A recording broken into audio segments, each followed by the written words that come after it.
Vamos a iniciarnos en este día con el tema que hemos titulado América y su herencia cristiana.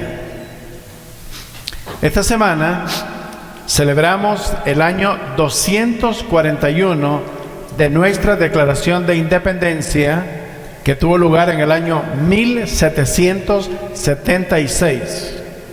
Y fuimos independizados del país de Inglaterra.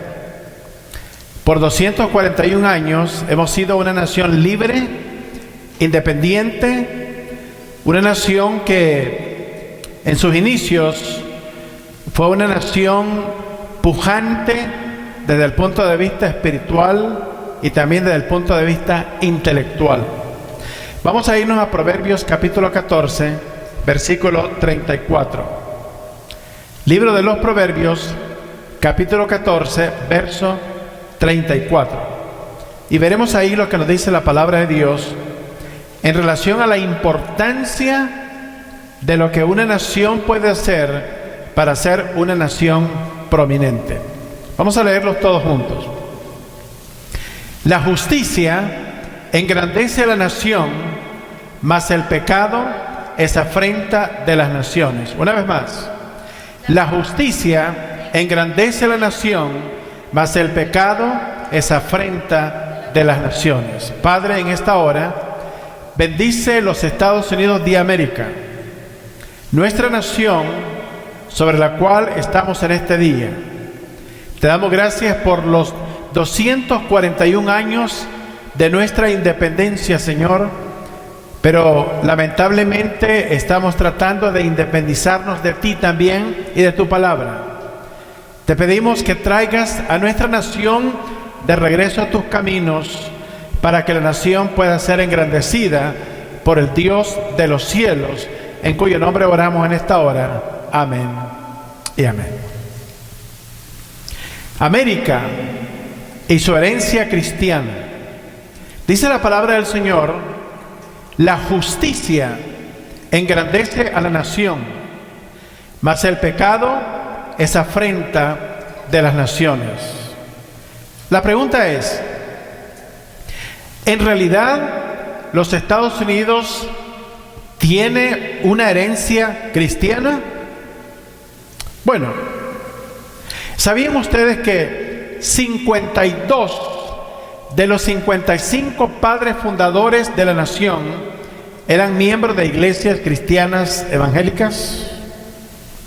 Hoy en día ya no escuchamos esa parte de la historia en las escuelas y en las universidades cristianas. En el año 1856, los libros de historia de las escuelas del estado de Maryland relataban la historia de cómo Dios salvó milagrosamente de la muerte a George Washington durante una batalla militar. Patrick Henry dijo estas palabras: se debe enfatizar lo más que se pueda que esta gran nación fue fundada no por fanáticos religiosos, sino por cristianos. No fue fundada sobre la religión, pero sobre el Evangelio de Jesucristo. Desde el año 1813, la Sociedad Americana de Literatura Cristiana ha publicado folletos bíblicos para evangelizar. Muchos de estos folletos fueron escritos por algunos de los fundadores de nuestra nación. Consideremos ahora el maravilloso sistema educativo de los Estados Unidos desde el año 1900 o 1690. En el año 1690 se publicó el primer libro del texto llamado El Abecedario de Nueva Inglaterra, conocido en inglés como The New England Grammar. Por casi 200 años, los niños en las escuelas de los Estados Unidos usaron el Abecedario de Nueva Inglaterra para aprender a leer. En la primera parte del libro se estudiaban las letras del alfabeto. En la segunda parte del libro se enseñaba cómo formar sílabas de 2 o 3 letras. Y en la tercera parte del libro se añadían frases a cada letra del alfabeto. Esas frases tenían que ser leídas y memorizadas por todos los estudiantes de nuestra nación. Notemos las frases que componían el alfabeto de las escuelas americanas por casi 200 años. Cada una de las frases era un texto bíblico. Por ejemplo, en la letra A se iniciaba con Proverbios 7:24 que dice: ahora pues, hijos, oídme y estad atentos a las razones de mi boca. En la letra B se usaba Mateo 5:3 que dice: bienaventurados los pobres en espíritu, porque de ellos es el reino de los cielos. En la letra C se usaba Salmos 42:1 que dice: como el ciervo brama por las corrientes de las aguas, así clama por ti, oh Dios, el alma mía. Y de esa manera todos los niños en las escuelas de los Estados Unidos, desde antes de entrar al primer grado, las primeras letras que empezaban a aprender estaban basadas en la palabra de Dios. Por eso Dios bendijo a nuestra nación. En la cuarta parte se formulaban preguntas acerca de los 10 mandamientos. Este fue el tipo de educación que recibieron los fundadores de nuestra nación. Llegamos a ser por muchos años la nación número 1 en el mundo en rendimiento académico. Todo el mundo venía a los Estados Unidos para estudiar en las universidades de esta nación. Todavía lo hacen. El problema es que muchas de estas naciones ya no enseñan la palabra del Señor. Por ejemplo, la Universidad de Harvard, una de las mejores leyes de los Estados Unidos, escuelas de leyes en los Estados Unidos, fue fundada por un pastor evangélico. Y en la universidad se enseñaban leyes y se enseñaba teología. Los estudiantes, cuando se graduaban, tenían un grado académico en leyes y tenían un grado en teología con un conocimiento profundo de la palabra del Señor. Uno de los grandes americanos que produjo a través de su conducto Dios uno de los más grandes avivamientos en nuestra nación, estaba estudiando leyes en la Universidad de Harvard. Y como los libros eran libros que estaban basados en la palabra del Señor, cada texto tenía fundamentos bíblicos. Este hombre, que iba a ser un gran predicador prominente, se convirtió al evangelio estudiando leyes en la Universidad de Harvard. En este día, nadie se convierte en ese lugar, porque es una universidad completamente secular. A la edad de 14 años, John Quincy Adams fue nombrado embajador ante el gobierno de Rusia. Fue secretario de Estado, representante y senador del Congreso y el 6º presidente de los Estados Unidos, y solamente empezó a la edad de 14 años. En su discurso del 4 de julio del año 1837, él dijo estas palabras: no es cierto que en el desarrollo de los eventos humanos, el nacimiento de una nación está inseparablemente conectado al nacimiento del Salvador del mundo, nuestro Señor Jesucristo. Que el nacimiento de una nación es un evento especial en el progreso de la proclamación del Evangelio. Asimismo continúa el resto del discurso de 60 páginas de John Quincy Adams. John Jay, primer jefe de la Corte Suprema de Justicia de los Estados Unidos y una de las 3 personas más responsables por la redacción del documento de la Constitución, dijo estas palabras: la providencia divina le ha dado a nuestro pueblo la libertad de escoger a sus gobernantes, y ese es el deber, así como el privilegio de nuestra nación cristiana, de seleccionar y preferir personas cristianas como sus gobernantes. El primer presidente de los Estados Unidos que llega a ser elegido no siendo evangélico fue el presidente John F. Kennedy, primer presidente católico de los Estados Unidos. En su discurso de despedida, George Washington dijo: de todas las ordenanzas y costumbres que conducen a la prosperidad política, la religión, refiriéndose al cristianismo, y la ética moral son pilares indispensables para nuestra nación. En vano se llama patriota un americano que se da a la tarea de exterminar estos grandes pilares. Hoy en día, esos pilares de nuestra nación están siendo exterminados hasta por algunos presidentes de los Estados Unidos, como el presidente saliente de los pasados 8 años.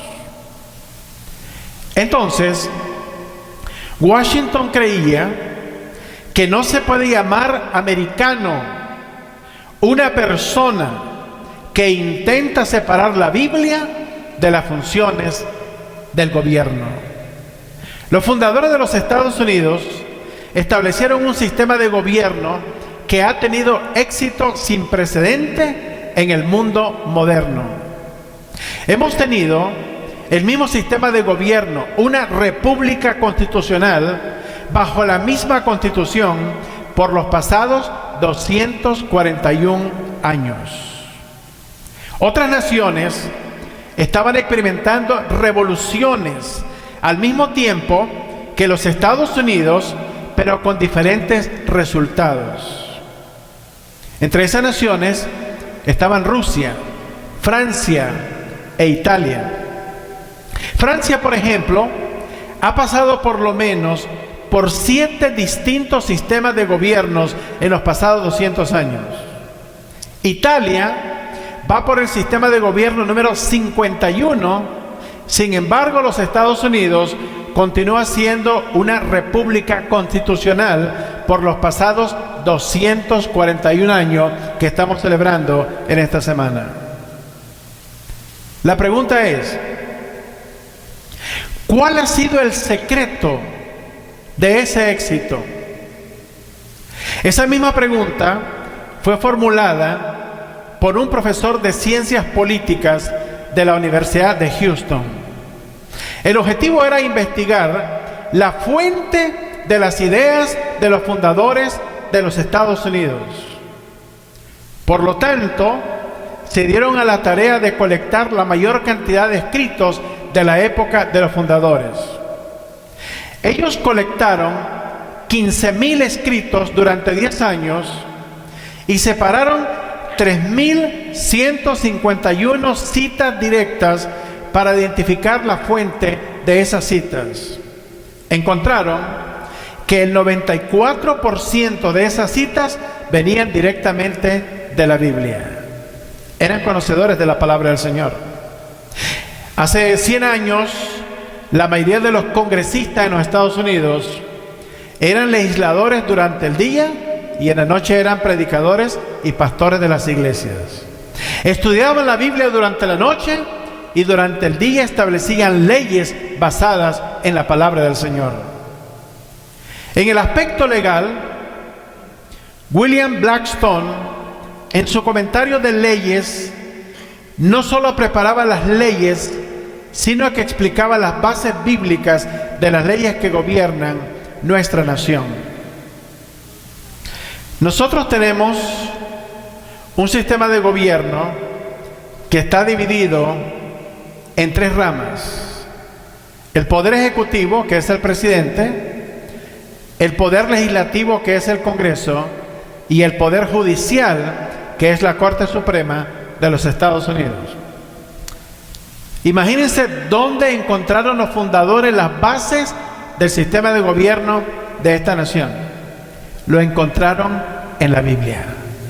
Entonces, la república constitucional que nosotros tenemos está basada en la palabra del Señor. Vayamos a Isaías 33:22. Isaías capítulo 33, versículo 22. En un solo versículo, encontraron la división de poderes, a través del cual nuestra nación ha funcionado por los pasados 241 años y que muchos países de América Latina y de otros continentes han emulado de los Estados Unidos.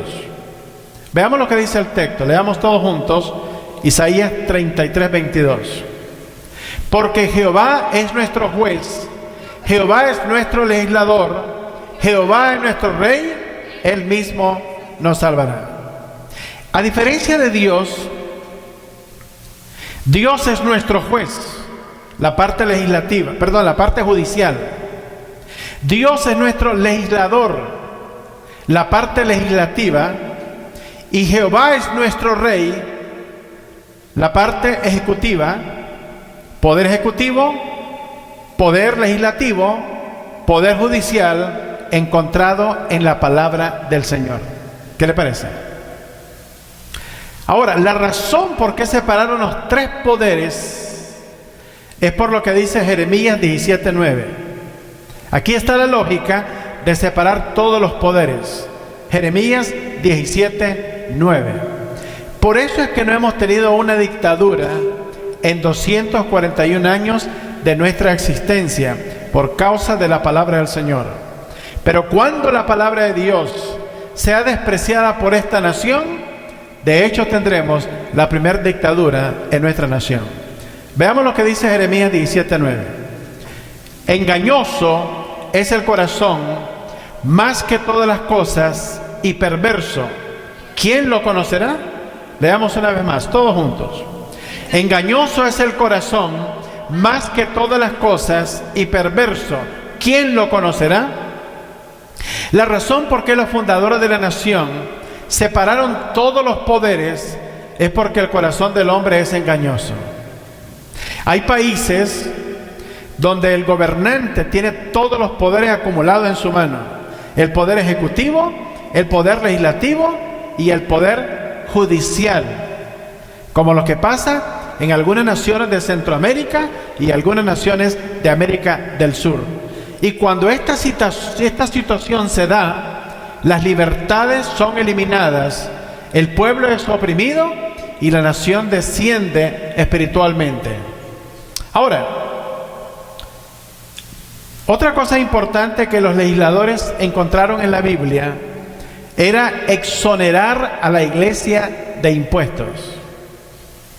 Las iglesias no pagan impuestos.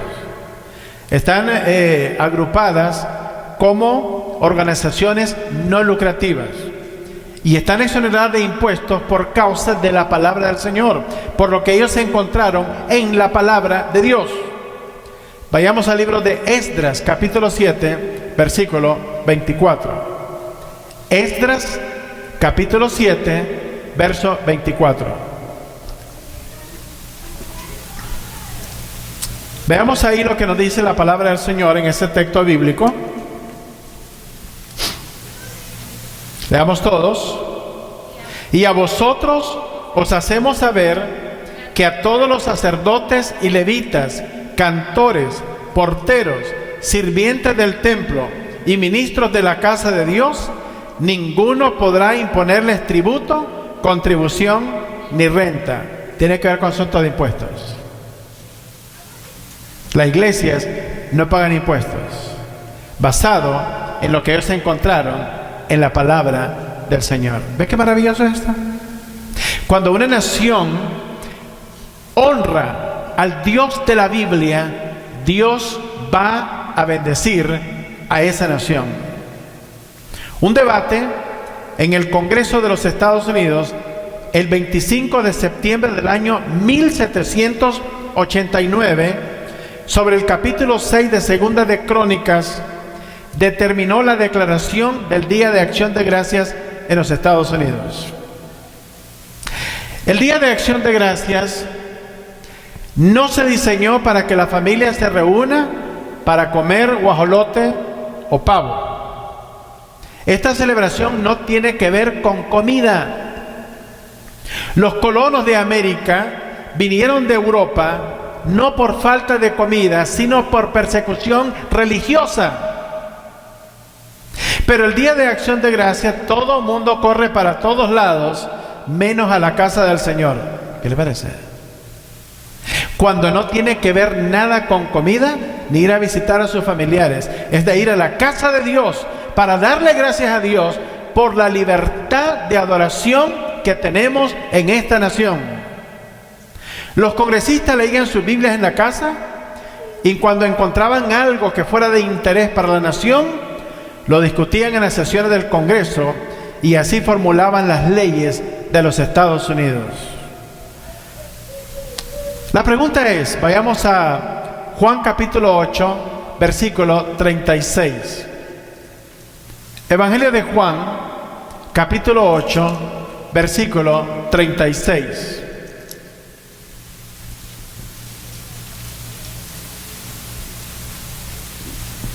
Veamos lo que nos dice el texto bíblico. Una de las cosas garantizadas por la Constitución de los Estados Unidos es la libertad de expresión. Pero más allá de esa libertad de expresión, lo más importante es la libertad que ese versículo nos dice. Leamos. Así que, si el Hijo os libertare, seréis verdaderamente libres. El que concede la libertad al ser humano no son las naciones. Afortunadamente, la Constitución de los Estados Unidos garantiza nuestras libertades. Pero otras naciones que no conocen la Biblia, no conocen siquiera cómo se deletrea el término libertad, como el caso de Corea del Norte. En una ocasión, se solicitó un aviso de alerta sobre la Biblia. Un grupo de agnósticos y ateos demandaron exoneración de responsabilidad sobre las Biblias que son colocadas por los gedeones en los centros turísticos propiedad del estado de Indiana. El aviso debe de leerse así, la advertencia. Aviso: la fe verdadera en la Biblia le puede causar daños a su vida y a su salud. Para que nadie lea la palabra del Señor. ¿Qué le parece? Bueno, he leído por más de 40 años la Biblia y aquí estoy sano. Estoy cuerdo, porque la palabra de Dios es poderosa, que puede transformar el corazón del hombre. La revista Newsweek, fechada diciembre 27 de 1983, dice que probablemente por encima de la Constitución de los Estados Unidos, la Biblia es nuestro documento fundador.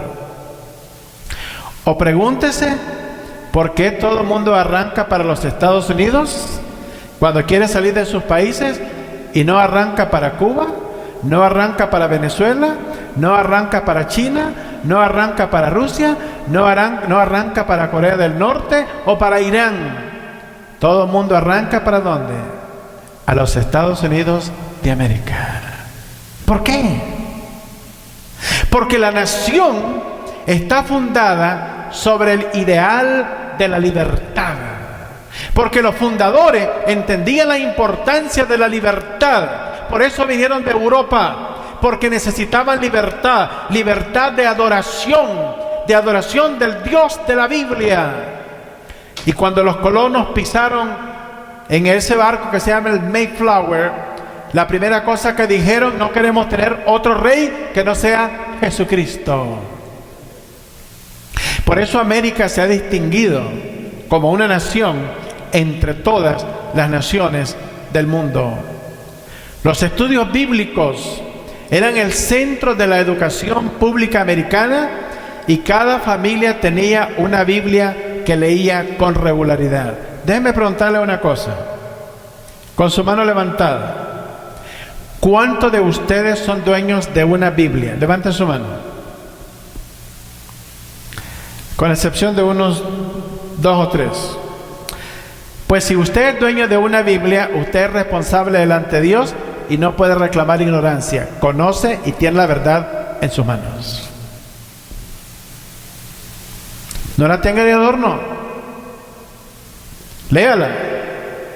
Porque el mensaje de Dios para nosotros está en las páginas de la palabra del Señor. Sin embargo, la Biblia ha desaparecido de las escuelas americanas y muy rara vez es estudiada en los salones de clase. La Biblia dice: la justicia engrandece la nación, mas el pecado es afrenta de las naciones. En este día, cada uno de nosotros en América podemos disfrutar la bendición de la libertad por la gracia de Dios y también gracias al sacrificio último tributado por cada soldado americano caído en el campo de batalla. En la mañana del 11 de septiembre del año 2001, los únicos héroes que habían en medio de los escombros de las Torres Gemelas de la ciudad de Nueva York fueron bomberos y policías. Como podemos ver, nuestra seguridad, nuestra libertad y nuestra prosperidad se la debemos al trabajo de otros que han dado su vida para que nosotros la tengamos. A través de la historia, los Estados Unidos de América, hemos visto que nuestra libertad ha sido preservada por los soldados americanos, no por los artistas de Hollywood. Aún la libertad de otras naciones, como la nación de Francia, ha sido preservada por la sangre de soldados americanos muertos durante la Segunda Guerra Mundial. En el cementerio de Arlington, en la ciudad de Virginia, es un testimonio de lo antes dicho, al igual que las 56,000 tumbas de soldados americanos caídos en suelo francés para preservar la libertad de la nación de Francia. La pregunta es: ¿qué tan gratis es la libertad? Thomas Jefferson dijo: el árbol de la libertad debe ser irrigado con la sangre de cada generación. Por lo tanto, la libertad no es gratis. Pero aparte de la pregunta, ¿qué tan grande es la libertad?, quiero preguntarles a cada uno de ustedes en este lugar, a los adultos y a los jóvenes, ¿para qué quieres ser libre? ¿Para destruir esta nación? ¿Para ser ateo? ¿Agnóstico? ¿Para protestar en contra de los 10 mandamientos en las cortes de esta nación? ¿Qué harás con la libertad una vez que la tengas en tus manos? No existe ninguna virtud en desear la libertad. Cada pájaro que vuela desea ser libre. Cada pescado en el océano quiere ser libre. Todo animal salvaje en el bosque peleará hasta la muerte para preservar su libertad individual. La pregunta es: ¿para qué quieres ser libres? ¿Qué harás con esa libertad una vez que la tengas en tus manos? La Biblia y la historia están llenas de muchos ejemplos de personas que una vez que encontraron la libertad, se destruyeron a sí mismos. El hijo pródigo tomó su libertad y no subió a un nuevo nivel de moralidad, sino que se destruyó.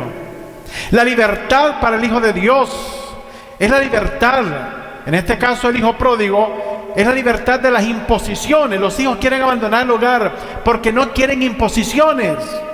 Quieren libertad de las responsabilidades en la vida y de la autoridad de sus padres, y se van lejos para encontrar que no son libres y se han destruido.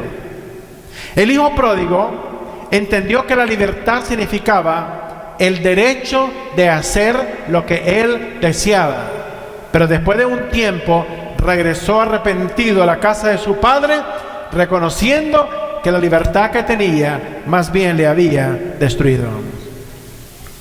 Winston Churchill, primer ministro de Inglaterra, dijo: la esencia de la grandeza es responsabilidad. Por lo tanto, ser libre significa ser responsable. Pero pregunto una vez más, ¿por qué quieres ser libre? ¿Qué tan gratis es la libertad? La Biblia dice, así que si el Hijo os libertare, seréis verdaderamente libres. La libertad no puede existir sin la existencia de un pueblo. Todos nos necesitamos. Nuestras vidas están interconectadas. Lo que afecta a uno, afecta a todos. De esa misma manera, Dios ha establecido las leyes en nuestra sociedad. Este mismo principio se aplica en el campo de la familia. Cada cosa que hagamos va a dañar a otras personas. En una ocasión, la alcaldía de una ciudad le prohibió a un hombre construir en su propiedad una casa de madera, ordenándole que le hiciera de ladrillos. El hombre respondió diciendo: soy libre de hacer lo que quiera en mi propiedad, y escupió un salivazo en el piso. Por esa causa fue arrestado y pagó una multa. También se le dijo que necesitaba un permiso para construir su casa. Muy enojado, salió de la alcaldía y se pasó un semáforo en rojo. Una vez más fue arrestado y también pagó otra multa. Entonces dijo: no puedo vivir en esta ciudad donde no hay libertad. Por lo tanto, empacó sus maletas y al salir de la ciudad se le dijo que no podía salir porque la ciudad había sido puesta en cuarentena por causa de una enfermedad llamada viruela. En realidad, ¿qué tan libres somos? Permítame decirles que no existe la libertad absoluta. No existe una libertad sin restricciones, sin limitaciones o condiciones. Nadie está libre de la autoridad, ni aún el presidente de los Estados Unidos.